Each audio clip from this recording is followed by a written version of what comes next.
राधिका और अभय भी एक दूसरे से बहुत प्यार करते थे। वे लोग 3 साल से एक दूसरे के साथ थे। राधिका तो जैसे अभय के पीछे पागल थी। वह अभय के बिना अपनी ज़िंदगी की कल्पना भी नहीं कर सकती थी। कॉलेज ख़त्म होने वाला था। उन दोनों का ही कैंपस सिलेक्शन हो गया था और उनकी जॉब मुंबई में लग गई थी। राधिका के पैर तो ज़मीन पर पड़ ही नहीं रहे थे। उसे तो मनमांगी मुराद मिल गई थी। उसने अपनी आने वाली ज़िंदगी के सुनहरे सपने सजा लिए थे, जिसमें वह और अभय हमेशा के लिए साथ रहने वाले थे। राधिका ने अभय से अपने मम्मी पापा से मिलने के लिए कहा, क्योंकि वह चाहती थी कि वो जल्दी से शादी कर लें, जिससे कि वे दोनों हमेशा के लिए साथ रहें। जब राधिका ने अभय से ये सब कहा तो अभय ने राधिका की बातों में कोई दिलचस्पी नहीं दिखाई। हकीकत यह थी कि अभय शादी करना ही नहीं चाहता था। राधिका, अभय, एक बार मेरे मम्मी पापा से मिलने में क्या बुराई है?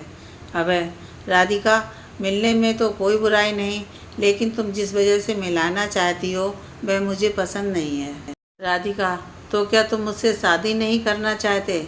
अभय, राधिका, मैंने कभी शादी के बारे में नहीं सोचा, और आजकल शादी कौन करता है? सब लिव इन में रहते हैं। हम दोनों भी मुंबई में लिविंग में ही रहेंगे। राधिका, पर मैं लिव इन में नहीं रहना चाहती, मैं शादी करना चाहती हूँ। अबे, तुम कौन से ज़माने की बात करती हो? कौन शादी करके फंसेगा? राधिका, क्या मतलब फंसेगा? हम दोनों इतने समय से एक दूसरे को जानते हैं, प्यार करते हैं, और तुमने तो कभी नहीं बताया कि तुम शादी नहीं करना चाहते हो। अबे, तुमने कभी पूछा ही नहीं। राधिका, पर तुम मुझे तो जानते हो कि मैं लिव इन में रहूँगी या नहीं। अबे, मुझे लगा मैं तुम्हें मना लूँगा। राधिका, देखो अबे, मैं तुमसे प्यार करती हूँ, तुम्हारे साथ रहना चाहती हूँ, तुमसे शादी करना चाहती हूँ। राधिका ने आंखों में आए आंसुओं को पोंछते हुए कहा। अबे, राधिका, मैं भी तुमसे प्यार करता हूँ, बहुत प्यार, पर मैं शादी नहीं करना चाहता। प्लीज़ मुझ पर उस चीज़ के लिए दबाव मत बनाओ जो मैं नहीं करना चाहता। देखो, मैं कल मुंबई के लिए निकल रहा हूँ। तुम्हें तो 15 दिन बाद ज्वाइन करना है ना, तुम अच्छे से सोच लो। बाय। राधिका, पर अभय? राधिका की पूरी बात सुने बिना ही वहाँ से चला गया और राधिका उसे जाते हुए देखती रही।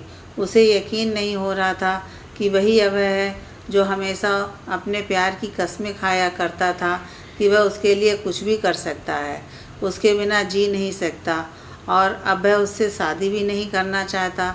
राधिका ने बड़ी मुश्किल से अपने परिवार को अभय के लिए मनाया था। अब वह क्या बताएगी कि अभय लिव इन में रहना चाहता है। राधिका के परिवार ने उसकी खुशी के लिए अभय को स्वीकार कर लिया था। लिव इन की बात सुनकर उन्हें कितना बुरा लगेगा, और वह खुद भी लिव इन में नहीं रहना चाहती। अभय को गए काफ़ी दिन हो गए थे। राधिका ने फ़ोन पर अभय को मनाने की बहुत कोशिश की, पर वह टस से मस भी नहीं हो रहा था। राधिका का रो रो कर बुरा हाल था, पर वह अपनी परेशानी अपने परिवार को बताना नहीं चाहती थी। वह दिन भी आ गया जब उसे भी मुंबई जाना था। उसने सोचा वह मिलकर अभय को समझाएगी। जब वह अभय से मिली तो उसे पूरा यकीन था कि अभय उसकी बात ज़रूर मान लेगा, लेकिन अभय ने साफ कह दिया कि वह शादी नहीं करना चाहता, वह लिव इन में रहना चाहता है, जिसके लिए राधिका तैयार नहीं थी। राधिका का दिल बुरी तरह टूट गया था। अब उसका मन अपने काम में भी नहीं लगता था। एक दिन तो वह अपने ऑफिस में ही बेहोश हो गई थी। पता चला कि उसका बीपी लो हो गया था। अब अभय ने उससे पहले की तरह बात करना भी बंद कर दिया था। उसके पास राधिका से मिलने का भी समय नहीं होता था। मुंबई में उसे नए दोस्त मिल गए थे, जिनके साथ वह अपना खाली समय व्यतीत करता था। उसे राधिका की परवाह नहीं रह गई थी। उधर राधिका बहुत अकेलापन महसूस करती थी। उसकी हालत दिन ब दिन खराब हो रही थी। वह जब तब ऑफिस में बेहोश हो जाती थी। उसके बॉस ने उसकी ऐसी हालत देखकर उसे छुट्टी लेकर घर जाने के लिए कहा। राधिका छुट्टी लेकर मुंबई से अपने घर वापस आ गई। उसकी हालत देखकर उसके घर वाले परेशान हो गए। राधिका का चेहरा बुरी तरह से मुरझा गया था। वह बहुत कमज़ोर हो गई थी। उसकी आंखें सूजी हुई थी, जैसे वह हमेशा रोती रहती हो। राधिका डिप्रेशन का शिकार हो चुकी थी। उसे लगता था कि कोई उसे प्यार नहीं करता, वह बिल्कुल अकेली है, उसे मर जाना चाहिए। राधिका की ये हालत देखकर उसके घर वाले बहुत डर गए थे। उन्होंने उसे डॉक्टर को दिखाया तो डॉक्टर ने उन्हें सलाह दी कि उन्हें राधिका को किसी मनोचिकित्सक को दिखाना चाहिए। राधिका के माता पिता उसे शहर के जाने माने मनोचिकित्सक डॉक्टर राज के पास लेकर गए। उन्होंने डॉक्टर राज को राधिका की सारी स्थिति से अवगत कराया। पहले तो राधिका मनोचिकित्सक के पास जाने को तैयार नहीं थी, पर जब राधिका की मम्मी सरला ने उसे अपनी कसम दी, तब कहीं जाकर वह डॉक्टर से मिलने के लिए तैयार हुई। डॉक्टर राज शहर के मशहूर मनोचिकित्सक थे और अपने काम में माहिर थे। उन्होंने बहुत से मरीजों को डिप्रेशन से उबारा था। उन्होंने बहुत ही कम उम्र में वह मुकाम हासिल कर लिया था जो बहुत से डॉक्टर को पूरी उम्र में भी काम करके हासिल नहीं होता है। उस दिन तो राधिका ने उनसे ढंग से बात तक नहीं की। वह किसी भी बात का सीधा जवाब नहीं देती थी। डॉक्टर राज ने धैर्य से काम लिया। धीरे धीरे राधिका ने उन्हें अपने मन की बात बताना शुरू किया कि कैसे वह और अभय एक दूसरे से मिले थे, कैसे उन्हें एक दूसरे से प्यार हुआ और फिर कैसे एक दिन अभय ने उसे छोड़ दिया। यह कहते कहते राधिका बुरी तरह से रोने लगी। राधिका को इस बात का दुख था कि अभय ने उसे छोड़ते हुए एक बार भी नहीं सोचा, जबकि वह उससे कितना प्यार करती थी। डॉक्टर राज, तो तुम्हें यह लगता है कि अभय ने तुम्हें छोड़ दिया? राधिका, हाँ। डॉक्टर राज, पर तुम्हारी सारी बातें सुनकर तो मुझे ऐसा लगता है कि तुमने भी अभय को छोड़ा है। राधिका, मैंने? नहीं तो मैं तो उससे शादी करना चाहती थी। डॉक्टर राज, राधिका, इस तरह तो वह भी तुम्हारे साथ लिव इन में रहना चाहता था। राधिका डॉक्टर को हैरानी से देख रही थी। डॉक्टर राज, देखो राधिका, प्यार में कोई भी चीज़ एक तरफा नहीं होती है। प्यार हो या कोई भी रिश्ता, वह दोनों ओर से होना चाहिए। वहाँ दोनों की रजामंदी होनी चाहिए। तुम अभय से शादी करना चाहती थी, पर वह नहीं करना चाहता था। वह तुम्हारे साथ लिव इन में रहना चाहता था, पर तुम लिव इन में नहीं रहना चाहती थी। यानी तुम दोनों ही अपनी सोच एक दूसरे पर थोप रहे थे। मैं नहीं कह रहा हूँ कि लिव इन में रहना सही है, बल्कि मैं ये कह रहा हूँ कि प्यार में शर्तें नहीं होती हैं। प्यार प्यार होता है जहाँ हमें एक दूसरे के साथ रहने के लिए सोचना नहीं पड़ता।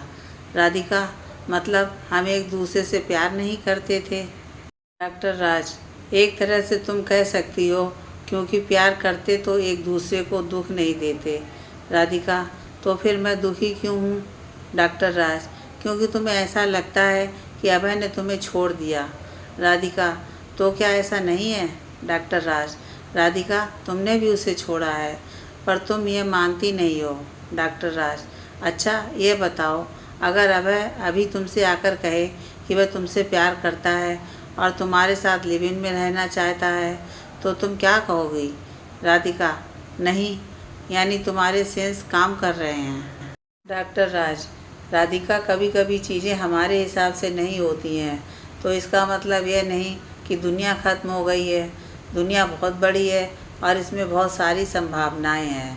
राधिका, आप सही कह रहे हैं डॉक्टर राज, दुनिया बहुत बड़ी है और इसमें बहुत सारी संभावनाएं हैं। ठीक है डॉक्टर, अब मुझे कब आना है? डॉक्टर, राधिका, अब तुम्हें सेशन लेने की कोई ज़रूरत नहीं है, अब तुम बिल्कुल ठीक हो। राधिका, पर डॉक्टर, मैं आना चाहती हूँ, मुझे आपसे बात करके अच्छा लगता है। डॉक्टर राज, ठीक है, जब मन करे आ जाना। राधिका खुश होकर क्लिनिक से चली जाती है। राधिका अपने शहर में ही जॉब कर लेती है। उसका मन वापस मुंबई जाने का नहीं होता। राधिका का परिवार भी उसे खुश देखकर खुश रहता है। राधिका अक्सर डॉक्टर राज से मिलती रहती है। उन दोनों में अच्छी दोस्ती हो जाती है और वह अब डॉक्टर को केवल राज कहकर बुलाती है। उसे कोई भी दिक्कत होती तो वह राज के साथ शेयर करती है, जिसका हल राज पल भर में कर देता है।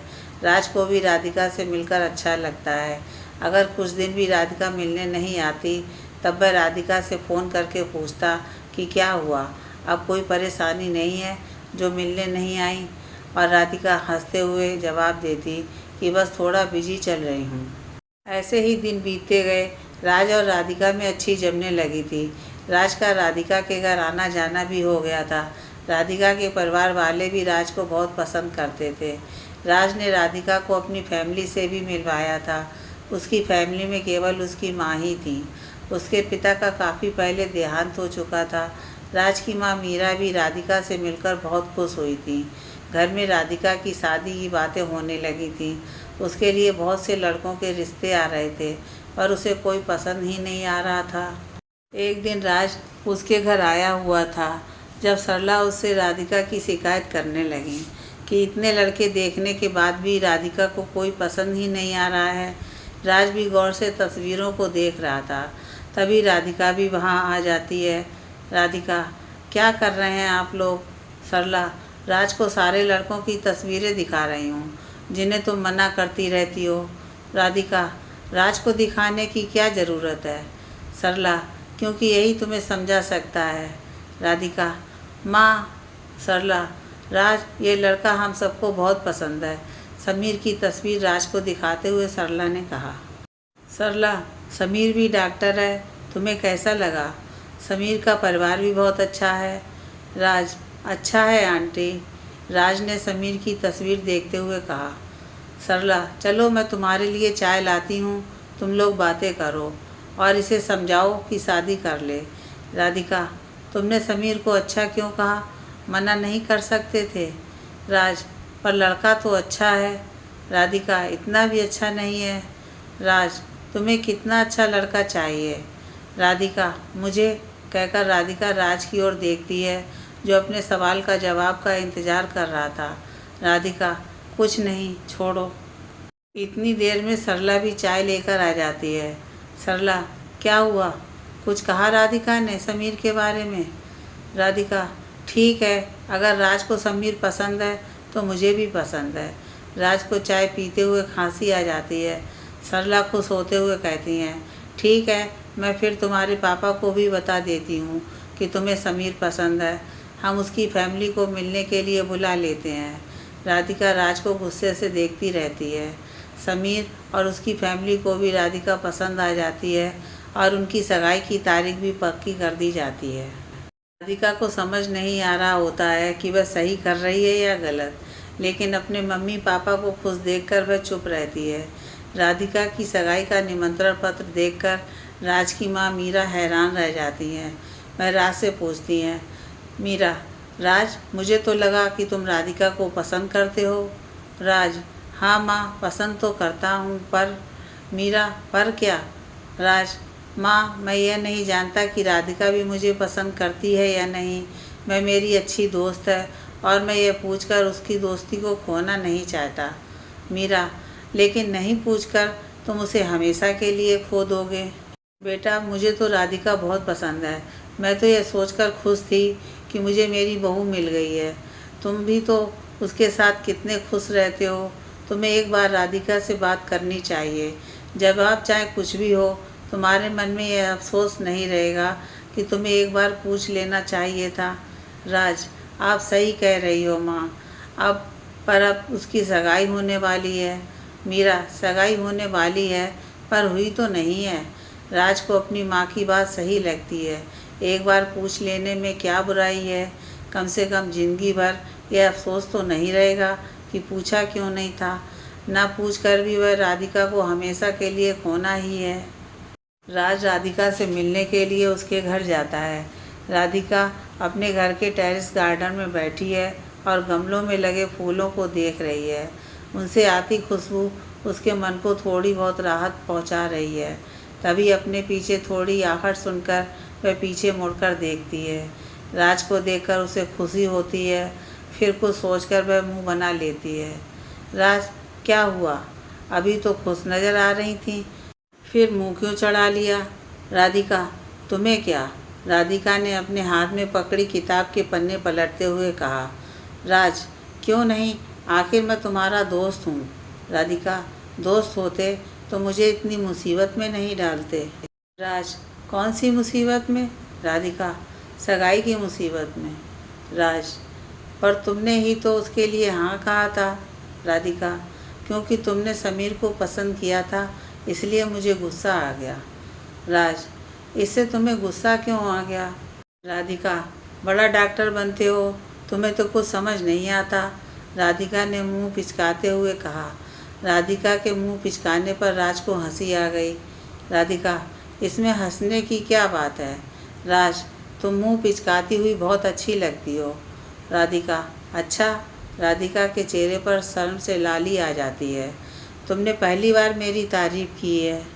राज, राधिका, मैं तुमसे एक बात कहना चाहता हूँ, तुम बुरा मत मानना और मुझसे गुस्सा मत होना। राधिका ने उत्सुकतावश पूछा। बोलो ना, क्या बात है? इतनी फॉर्मेलिटी करने की क्या बात है? मैं क्यों तुमसे गुस्सा होऊंगी? मैं तो। राधिका चुप हो गई। राज, राधिका, मुझे पता है ये बात, ये मुझे तुमसे पहले बतानी चाहिए थी, पर मुझे लगता है कि अब भी ज़्यादा देर नहीं हुई है। राधिका, जब तुम पहली बार मुझे मिली थी तो तुम मेरी मरीज़ थी, फिर हम दोस्त बने, फिर पता नहीं कब तुम मुझे अच्छी लगने लगी और मुझे तुमसे प्यार हो गया, पर मेरी कभी तुमसे कहने की हिम्मत नहीं हुई। मुझे लगा अगर तुमने मना कर दिया तो हमारी दोस्ती भी टूट जाएगी और तुम हमेशा के लिए मुझसे दूर हो जाओगी। मैं तुम्हें खोना नहीं चाहता था, इसलिए कभी नहीं बताया, पर आज लग रहा है कि नहीं बताया तो भी तुम्हें खो दूँगा। इसलिए मैं तुमसे कहना चाहता हूँ कि मैं तुमसे बहुत प्यार करता हूँ और तुम्हारे बिना अपने जीवन की कल्पना भी नहीं कर सकता। राधिका, सच में? राधिका ने राज के दोनों हाथ पकड़कर गोल गोल घूमना शुरू कर दिया और फिर रुककर कहा, राधिका, तुम भी कितने पागल हो। तुमने अपने मन की बात बताने में इतना समय क्यों लगा दिया?